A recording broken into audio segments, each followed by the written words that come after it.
Assalamualaikum warahmatullahi wabarakatuh. Selamat pagi anak-anak. Kali ini kita akan mempelajari materi administrasi umum, di mana administrasi umum itu ada di jurusan OTK perkantoran atau OTKP.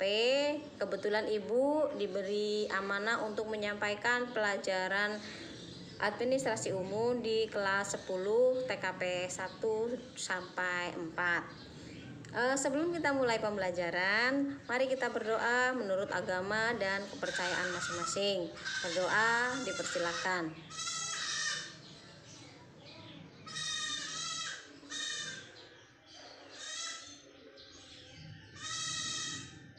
Berdoa selesai.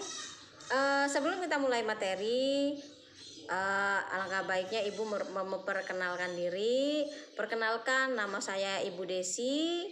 Di sini untuk tahun ini saya diberi amanah untuk menyampaikan materi administrasi umum. Itu saja. Kemudian untuk materi yang lainnya, Ibu ada beberapa materi juga yang harus disampaikan di kelas yang lainnya. Kemudian adapun administrasi umum itu meliputi untuk semester 1 ada 3 bab.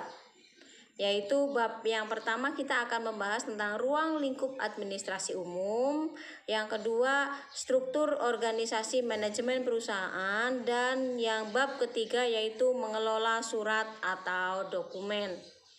Itu materi yang akan kita bahas di administrasi umum. Nah, Ibu, cara pengambilan nilainya itu ada beberapa macam. Yang pertama ada ulangan, yang kedua ada penugasan atau tugas, yang ketiga ada ulangan tengah semester, dan yang keempat ada ujian akhir semester. Kemudian untuk buku referensinya, kalian boleh menggunakan buku referensi apa saja, bisa modul, bisa buku paket, atau mungkin ditambah dengan searching di Google. Nah, saya rasa cukup sekian untuk perkenalan, untuk persepsi dari Ibu. Sekarang kita mulai masuk ke bab 1, yaitu ruang lingkup administrasi umum. Kita akan bahas materinya. Oke, bab 1 kita akan bahas tentang ruang lingkup administrasi umum. Untuk yang pertama, coba kamu lihat itu kompetensi dasarnya. Kita di sini akan mempelajari beberapa submateri. Yang pertama, kita akan memahami administrasi. Yang kedua, menganalisis jabatan, tugas, dan uraian pekerjaan pada kegiatan administrasi. Yang ketiga, menganalisis persyaratan personil administrasi. Yang keempat, mengelompokkan jenis-jenis administrasi. Yang kelima, membuat uraian tugas setiap tingkatan jabatan pada kegiatan administrasi. Dan yang keenam, menyusun persyaratan personil administrasi. Di sini pada bab 1 ini kita lihat peta konsepnya. Ruang lingkup administrasi umum, kita akan mempelajari 3 submateri. Yang pertama, kegiatan administrasi dalam perusahaan. Yang kedua, jabatan dan tugas bagian administrasi. Dan yang ketiga, persyaratan personil administrasi. Kita mulai. Yang pertama ada kegiatan administrasi perusahaan. Kalau kalian baca, kalian simak baik-baik. Mungkin saya yakin kamu bisa lah baca sendiri di situ materinya. Yang pertama, kita akan bahas tentang pengertian administrasi. Istilah administrasi berasal dari kata administration yang berarti melayani dengan sebaik-baiknya. Di situ ada tokoh. Menurut George Terry, pengertian administrasi adalah proses pengendalian pekerjaan, pengorganisasian kerja, dan mobilisasi bagi mereka yang menerapkan untuk tujuan tertentu. Ada lagi menurut tokoh Sondang Pesiagian, bisa kamu baca sendiri di situ. Yang kedua ada unsur-unsur administrasi. Kegiatan administrasi dalam perusahaan diterapkan untuk memenuhi standar kerja dan kedisiplinan dalam perusahaan. Hal ini tentu membuat administrasi memiliki unsur-unsur yang khas. Adapun unsur-unsur administrasi yang pertama pasti dilakukan oleh beberapa orang, mengingat proses administrasi membutuhkan lebih dari 5 orang. Yang kedua, kegiatan administrasi membutuhkan kerjasama dalam sebuah tim. Jadi tidak bisa dilakukan kegiatan administrasi tidak bisa dilakukan sendiri-sendiri atau masing-masing. Kegiatan administrasi harus dilakukan secara tim.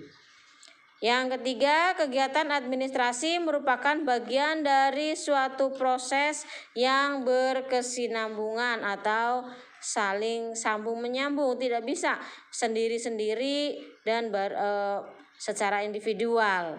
Jadi ini akan terus-menerus berkesinambungan, walaupun mungkin kepala bagian administrasinya akan berganti, tapi tetap kegiatan proses administrasi itu akan diteruskan, akan berkesinambungan. Kemudian yang keempat atau D, kegiatan administrasi memiliki tujuan yang jelas. Tujuan berarti segala sesuatu yang telah direncanakan dan dijalankan sehingga dapat terlaksana perencanaan tersebut. Adapun karakteristik pokok tujuan dalam administrasi yaitu dengan melakukan kegiatan kerjasama, maka sesuatu yang diinginkan akan tercapai. Yang berikutnya, tujuan administrasi. Administrasi dalam perusahaan memiliki karakteristik yang khas dan prosesnya berkesinambungan. Adapun berikut ini adalah tujuan administrasi dalam perusahaan. Yang pertama, administrasi bertujuan untuk melakukan pengelolaan dalam perusahaan sehingga operasional dalam perusahaan lebih tertata dengan baik. Jadi dalam menjalankan perusahaan itu tidak semau kita, yang bagian produksi jalan sendiri, bagian pemasaran sendiri, bagian administrasi sendiri, itu tidak. Sehingga ada tujuan dari administrasi, ada bagian suatu perusahaan, bagian administrasinya itu tujuannya adalah untuk melakukan pengelolaan dalam perusahaan sehingga operasional dalam perusahaan itu lebih tertata dan berjalan dengan baik, yang nanti tujuannya diharapkan bisa memperoleh profit atau keuntungan yang maksimal. Yang berikutnya yang B, administrasi bertujuan untuk memberikan efektivitas dan efisiensi dalam perusahaan sehingga perusahaan dapat menekan jenis-jenis kerugian yang timbul. Nah, ini juga penting dalam menjalankan suatu perusahaan, itu harus secara efektif dan efisien. Tepat guna bahasa kitanya, sehingga kalau tepat guna atau kalau efektif dan efisien dalam menjalankan perusahaan itu kita bisa mengurangi resiko-resiko kerugian yang mungkin bisa timbul akibat administrasi yang tidak atau kurang tepat. Kemudian yang C, administrasi diterapkan dengan tujuan untuk mencegah timbulnya kesalahan dan kecurangan yang ada dalam perusahaan.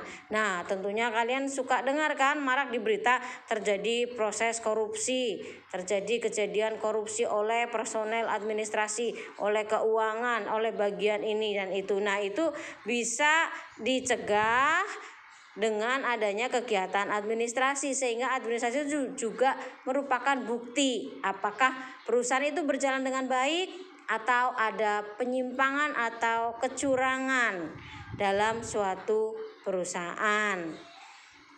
Kemudian selanjutnya kita akan membahas tentang jenis-jenis administrasi. Administrasi merupakan kegiatan untuk mengoptimalkan operasional dalam perusahaan, yang tadi untuk memaksimalkan keuntungan dan meminimalkan kerugian, untuk menata perusahaan berjalan supaya lebih baik, dan untuk mencegah timbulnya kesalahan dan kecurangan dalam menjalankan perusahaan. Itu tujuannya yang tadi kita bahas. Nah, sekarang adapun jenis-jenis dari administrasi ada 3. Yang pertama administrasi publik, yang kedua administrasi lingkungan, dan yang ketiga administrasi pembangunan. Adapun kalau administrasi publik merupakan berhubungan dengan administrasi negara. meliputi lembaga eksekutif, legislatif, dan yudikatif. Administrasi publik, ruang lingkup kegiatannya berhubungan dengan publik, etika, dan pelayanan publik. Yang berikutnya, administrasi lingkungan adalah kegiatan yang bertujuan untuk mewujudkan wawasan lingkungan dan tidak mengesampingkan kualitas manusia dan lingkungan yang dilakukan oleh pemerintah dan masyarakat. Kemudian yang berikutnya, administrasi pembangunan. Administrasi pembangunan merupakan sistem administrasi yang dibentuk dengan tujuan untuk mengendalikan pembangunan yang regulasinya diatur oleh pemerintah. Administrasi pembangunan ini disusun agar tercipta sistem pembangunan yang berkeadilan sosial dan merata di suatu negara. Adapun apa sih sebenarnya fungsi dari administrasi? Nah, dalam perusahaan adanya suatu proses penting yang memiliki beberapa fungsi, yakni ada administrasi keuangan, ada beberapa fungsi administrasi keuangan perusahaan. Yang pertama bisa kamu lihat ada fungsi investasi, yang berikutnya fungsi mencari dana, yang berikutnya fungsi pembelanjaan, dan yang terakhir adalah fungsi pembagian laba. Adapun keterangan dari masing-masing fungsi silahkan kalian simak sendiri. Fungsi investasi itu yang seperti apa, kemudian fungsi mencari dana, fungsi pembelanjaan, dan fungsi pembagian laba. Di buku modul ini bisa kalian baca sendiri dan kalian rangkum. Hendaknya semua materi yang Ibu sampaikan ini kalian rangkum ya. Untuk keterangan-keterangannya kamu bisa pelajari sendiri. Oke, untuk materi minggu ini tentang administrasi umum cukup sekian dulu dari Ibu. Terima kasih. Assalamualaikum warahmatullahi wabarakatuh.